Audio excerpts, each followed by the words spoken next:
Hello, welcome back to the reading of the poem of the Man God, written by Maria Valtorta, Volume 4. Chapter 4, 65, Part 2, Parable on the Distribution of Waters. They arrived at the possessions, very rich in water. When they were at the borders, the master took some of the strongest men and said to them, "Go and ask for some water in my name. And if they set the dogs on us, I shall be behind you. Be not afraid. Go and say that I sent you. And tell them not to close their hearts to justice, because the water belongs to God, and all men are brothers. Tell them to open the canals at once." They went, and the landlord followed them. They stopped at a gate, and the master hid himself behind the enclosure wall. They called, and the tenant farmers went to the gate. "What do you want?" "Have mercy on us, we are dying. The landlord has sent us with instructions to take the water which he brought here for us. He says that God gave the water to him. He gave it to you for us, because we are brothers, and that you are to open the canals at once." "Ha ha!" laughed the cruel people. "These ragged people are our brothers? You are dying? So much the better. We will take over your places, and we will take water there. We will certainly take it there in that case, and we will make the soil fertile. Water for you? You are stupid. The water is ours. Have mercy. We are dying. Open the canals. It's the master's order." The wicked tenants consulted with one another, and then they said, "Wait a moment." And they went away. Then they came back and opened the gate. But they had dogs with them and heavy clubs. The poor people were afraid. Come in. Are you not coming in now that we have opened the gate? And then you will say that we were not generous." One of the men went in imprudently, and a shower of blows rained on him while the unleashed dogs rushed upon the others. The landlord appeared from behind the wall. "What are you doing, you cruel people? Now I know you and your animals, and I will strike you." And he shot arrows at the dogs, and he went in. He was severe and angry. "Is that how you carry out my orders? Is that why I gave you this wealth? Call all your people. I want to speak to you. And you," he said to the parched servants, "come in with your women and children, with your sheep and donkeys, with your doves and all your animals, and drink and refresh yourselves, and pick this juicy fruit. And you, little innocent children, play among the flowers. Enjoy yourselves. There is justice in the heart of your good master, and there will be justice for everybody." And while the thirsty people ran to the cisterns, dived into the swimming pools, and the cattle went to the vats, and they were all full of joy, the others came from all directions looking frightened. The landlord climbed on to the edge of a cistern and said, "I had all this work done, and I made you trustees of my order and of this treasure, because I had chosen you as my ministers. But you failed in the test. You appeared to be good.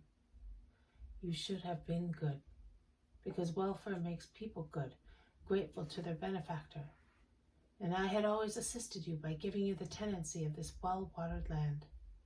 Such wealth and choice has made you hard-hearted, more arid than the land which you had made completely arid, and more sick than these people parched with thirst, because water can cure them, whereas you, with your selfishness, have parched your spirits, which are not likely to recover, and the water of charity will flow back into you with great difficulty. I will now punish you. Go into their lands and suffer what they suffered." "Mercy, Lord, have mercy on us. Do you want us to perish? Are you less compassionate towards us men than we are towards animals?" "And who are these? Are they not men, your brothers?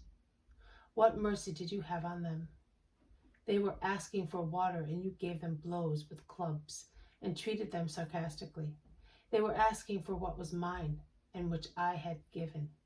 And you refused them, saying it was yours. Whose water is it? Even I will not say that the water of the lake is mine. Although the lake is mine, water belongs to God. Which of you has created one single drop of dew? Go, and to you who have suffered, I say, be kind. Do to them what you would have liked done to you. Open the canals which they closed, and let the water flow towards them as soon as possible.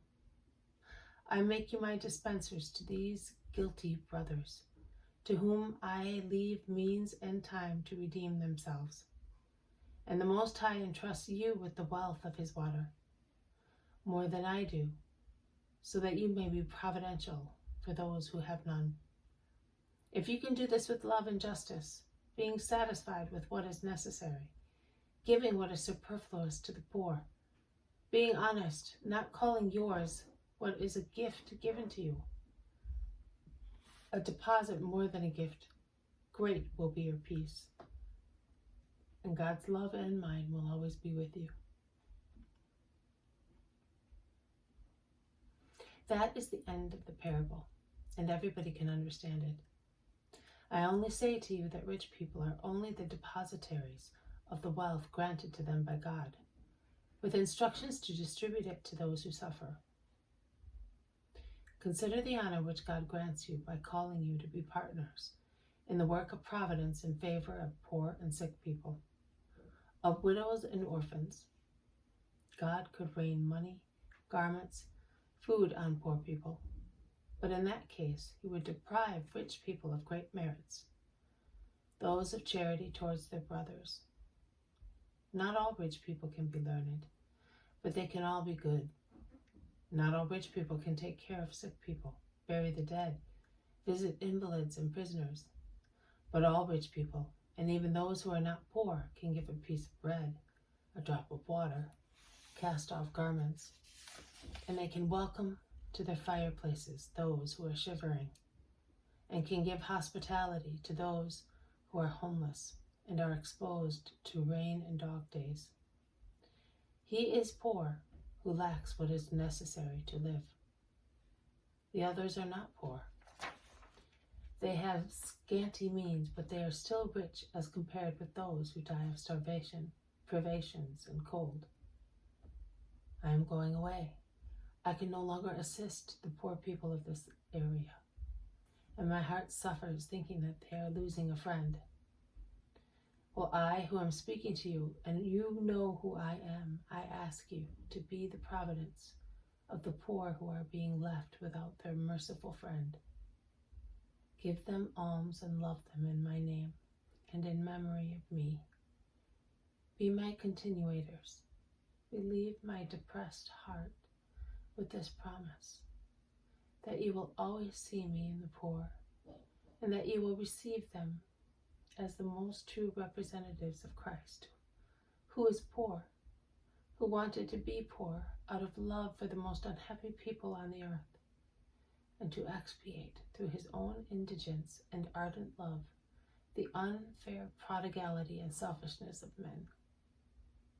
Remember, charity and mercy are rewarded forever. Remember, charity and mercy are absolution from sins. God remits very much to those who love, and love for the poor who cannot reciprocate is the most deserving in the eyes of God. Remember these words of mine until the end of your lives, and you will be saved and blissful in the kingdom of God. May my blessing descend upon those who accept the word of the Lord and practice it.